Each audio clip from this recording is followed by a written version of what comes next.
यथाग्निर्दाहिका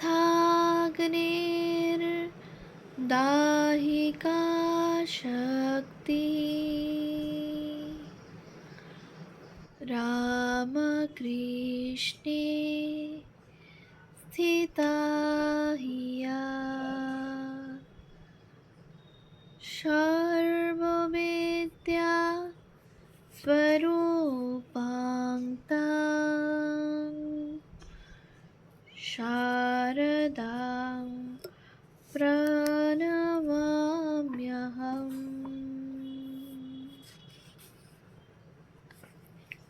শ্রী শ্রী মায়ের কথা অখণ্ড গ্রন্থ থেকে পাঠ।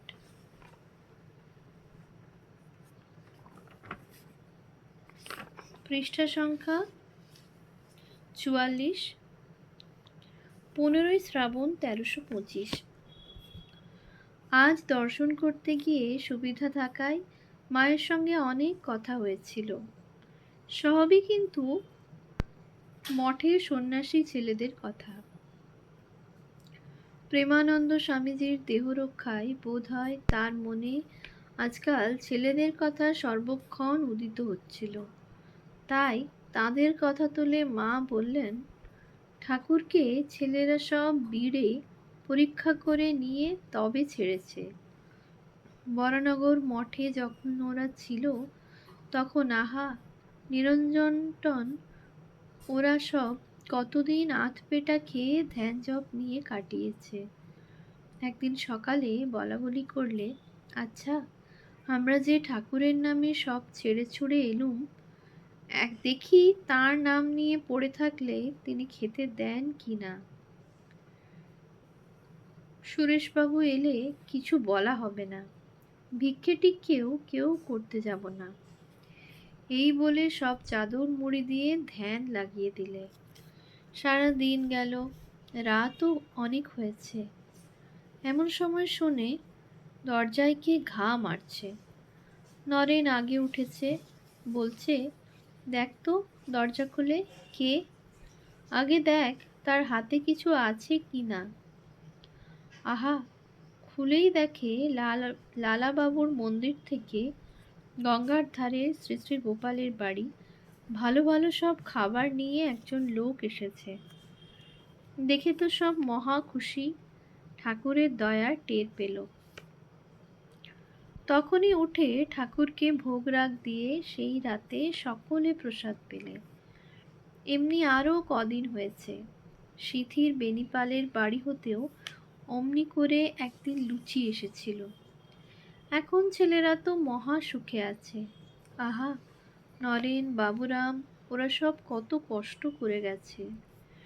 এখন তোমাদের মহারাজ সেই রাখালকেও আমার কতদিন ভাতের হান্ডা মাজতে হয়েছে। নরেন একবার গয়াকাশীর দিকে যেতে যেতে 2 দিন না খেয়ে এক গাছতলায় পড়েছিল। খানিক পরে দেখে কে তাকে ডাকছে।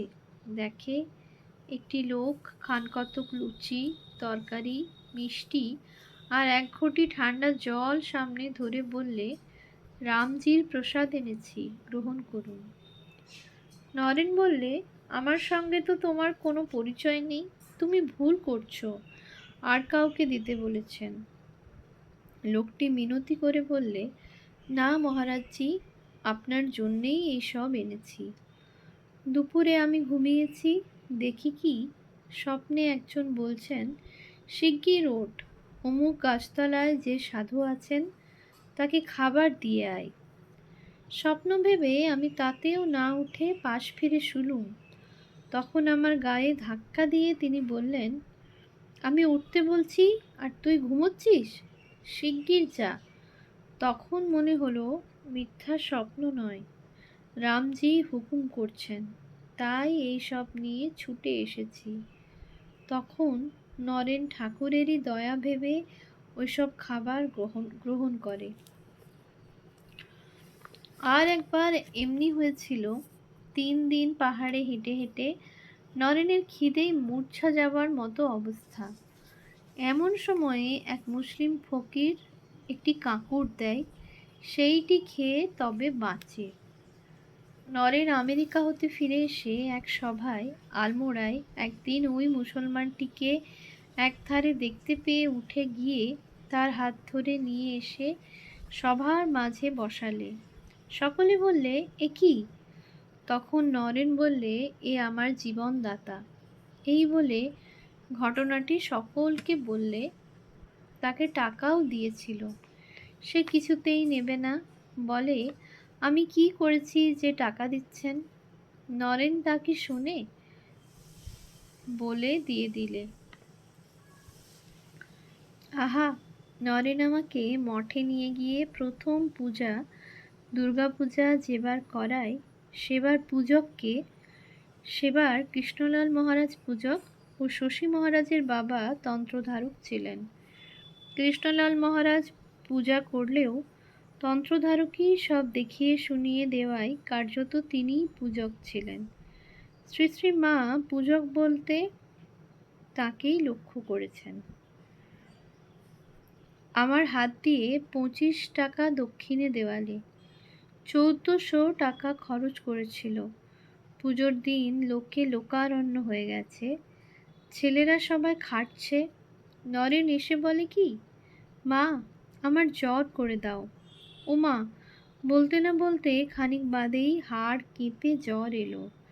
আমি বলি, ও মা, এ কি হলো, এখন কি হবে? নরেন বললে, কোনো চিন্তা নেই মা, আমি সেধে জ্বর নিলুম এই জন্য যে ছেলেগুলো প্রাণপণ করে তো খাটছে, তবু কোথায় কি ত্রুটি হবে, আর আমি রেগে যাব, বকবো, চাই কি দুটো থাপ্পড়ই দিয়ে বসবো। তখন ওদেরও কষ্ট হবে, আমারও কষ্ট হবে। তাই ভাবলুম, কাজ কি, থাকি কিছুক্ষণ জ্বরে পড়ে, তারপর কাজকর্ম চুকে আসতেই আমি বললুম, ও নরেন, এখন তাহলে ওঠো। নরেন বললে, হ্যাঁ মা, এই উঠলুম আর কি। এই বলে সুস্থ হয়ে যেমন তেমনি উঠে বসল। তার মাকেও পূজার সময় মঠে নিয়ে এসেছিল। সে বেগুন তোলে, লঙ্কা তোলে, আর এ বাগান ও বাগান ঘুরে ঘুরে বেড়ায়। মনে একটু অহং যে আমার নরেন এসব করেছে। নরেন তখন তাকে এসে বলে, ওগো, তুমি করছো কি? মায়ের কাছে গিয়ে বসো না, লঙ্কা ছিঁড়ে বেগুন ছিঁড়ে বেড়াচ্ছ। মনে করছো বুঝি তোমার নরু এসব করেছে? তা নয়, যিনি করবার তিনিই করেছেন, নরেন কিছু নয়, মানে ঠাকুরই করেছেন। আহা, আমার বাবুরাম নেই, কে এবার পুজো করবে?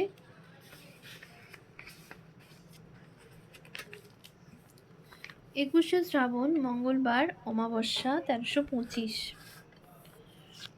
আজ গিয়ে দেখি মা উত্তরের বারান্দায় বসে জপ করছেন। খানিক পরে 5-6টি মেয়ে লোক মাকে দেখতে এলেন। তারা ঠাকুর প্রণাম করে বসতেই মা জপ শেষ করে তারা কোথা হতে আসছেন জিজ্ঞাসা করলেন।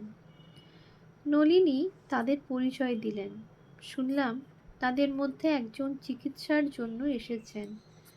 পেটে টিউমার, ফোঁড়া হয়েছে। ডাক্তার সাহেব বলেছেন অস্ত্র করতে হবে। তাই শুনে তিনি বড় ভয় পেয়েছেন। কে জানে কেন মা এদের কাউকে পায়ে হাত দিয়ে প্রণাম করতে দিলেন না। তারা ওই জন্য বারবার প্রার্থনা করলেও স্বীকৃতা না হয়ে বললেন, ওই চৌকাঠ হতে ধুলো নাও। তারা শেষে অসুস্থ মেয়েটিকে দেখিয়ে বললেন, আপনি আশীর্বাদ করুন যেন ও সেরে উঠে আবার আপনার দর্শন পায়। মা ভরসা দিয়ে বললেন, ঠাকুরকে ভালো করে প্রণাম করো, উনিই সব। পরে যেন একটু অতিষ্ঠভাবে বললেন, তবে তোমরা এখন এসো, রাত হলো। তারা ঠাকুর প্রণাম করে চলে যাবার পর বললেন, গঙ্গা জল ছিটিয়ে ঘর ঝাড় দিয়ে ফেলো, ঠাকুরের ভোগ উঠবে।